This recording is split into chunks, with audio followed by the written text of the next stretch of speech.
95 news speed news కి స్వాగతం.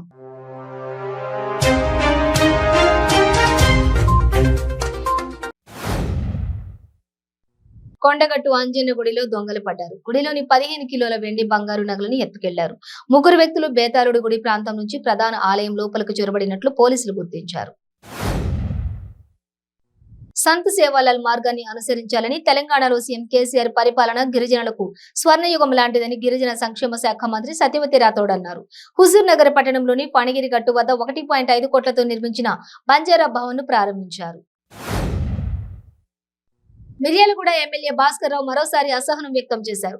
మిర్యాలగూడలోని దళిత బంధు యూనిట్ల పంపిణీ కార్యక్రమంలో స్థానిక ఎంపీపీని స్టేజి మీదకి పిలవకపోవడంతో ప్రోటోకాల్ తెలియదా అంటూ ఎంపీపీ ఎమ్మెల్యేను ప్రశ్నించింది. నియోజకవర్గ అభివృద్ధి కోసం తాను అహర్నిశలు కృషి చేస్తున్నట్లు దుబ్బాక ఎమ్మెల్యే రఘునందన్ రావు స్పష్టం చేశారు.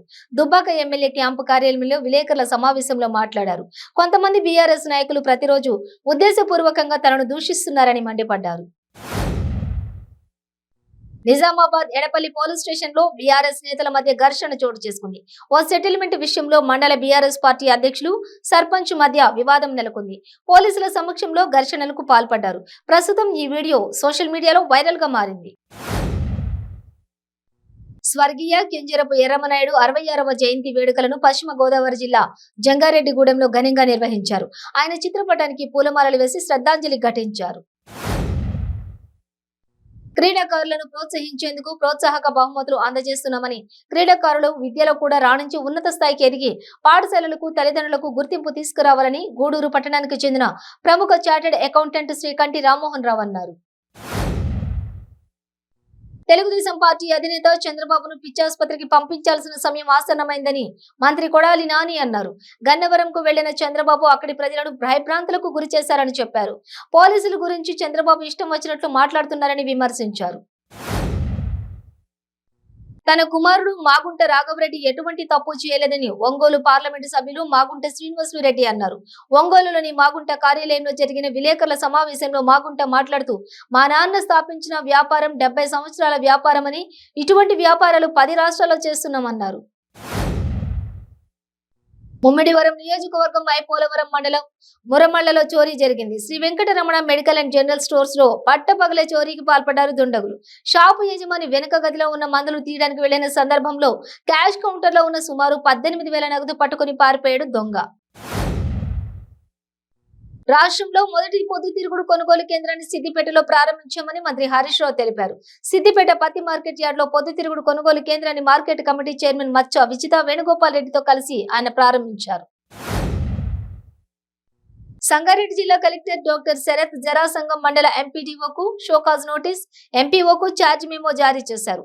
మాచనూరు గ్రామ పంచాయతీ సెక్రటరీ సస్పెండ్ చేసి ఫీల్డ్ అసిస్టెంట్ ని టెర్మినేట్ చేస్తూ ఉత్తర్వులు జారీ చేశారు. జరాసంగం వెళ్తూ దారిలో మాచనూరు గ్రామంలో ఎవెన్యూ ప్లాంటేషన్ ను జిల్లా కలెక్టర్ పరిశీలించారు. ఆదిలాబాద్ జిల్లా బీపూర్ మండలం పిప్పలకోటి రిజర్వాయర్ సమీపంలో 4 పెద్ద పులుల సంచారం కలకలం రేపింది. రిజర్వాయర్ వద్ద పనిచేస్తున్న డ్రైవర్లకు పులులు కనిపించాయి. గతంలో ఇదే ప్రాంతంలో సంచరించే పులులుగా స్థానికులు భావిస్తున్నారు.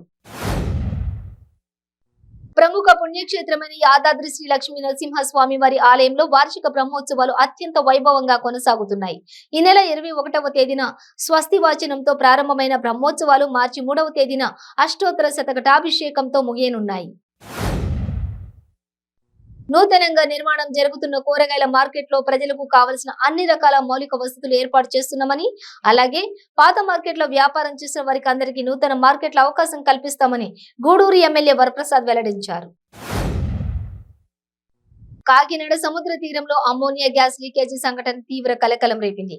అమ్మోనియా గ్యాస్ నుంచి వెదజల్లుతున్న రసాయన దుర్వాసనను పీల్చుకున్న కార్మికులు, సిబ్బంది, మత్స్యకారులు ఊపిరి ఆడకపోవడంతో అక్కడికక్కడే స్పృహ తప్పి సొమ్మసిల్లి పడిపోయారు. పశ్చిమ గోదావరి జిల్లా స్థానిక సంస్థల ఎమ్మెల్సీ అభ్యర్థి జెడ్పీ చైర్మన్ కవ్వూరు శ్రీనివాస్ పశ్చిమ గోదావరి జిల్లా పాలకొల్లులో మీడియాతో మాట్లాడారు. ముఖ్యమంత్రి జగన్మోహన్ రెడ్డి అధికారం చేపట్టిన తర్వాత 3.5 ఏళ్లలో బడుగు బలహీన వర్గాలను ఏ విధంగా ముందుకు తీసుకువస్తున్నారో అందరూ చూస్తున్నారని అన్నారు. సమస్యల పరిష్కారం కోసం ఉపాధ్యాయులు రోడ్డెక్కారు. 4 దశల ఉద్యమంలో భాగంగా ఏపీటీఎఫ్ ఆధ్వర్యంలో పశ్చిమ గోదావరి జంగారెడ్డిగూడెం ఆర్డీఓ కార్యాలయం వద్ద ధర్నా చేపట్టారు. తమ సమస్యలను పరిష్కరించాలంటూ నినాదాలు చేశారు. కేంద్ర మంత్రి డాక్టర్ భారతి ప్రవీణ్ పవార్ కు గన్నవరం ఎయిర్పోర్ట్ లో బీజేపీ శ్రేణులు ఘన స్వాగతం పలికాయి. ఈ స్వాగత కార్యక్రమంలో బీజేపీ రాష్ట్ర ప్రధాన కార్యదర్శి బిట్ర శివనారాయణ, రాష్ట్ర కార్యదర్శి మాగంటి సుధాకర్ యాదవ్, ఎన్టీఆర్ జిల్లా అధ్యక్షులు బబ్బూరి శ్రీరామ్, కృష్ణా జిల్లా అధ్యక్షులు శ్రీ రాజాబాబు, మహిళా మోర్చా నేతలు పాల్గొన్నారు.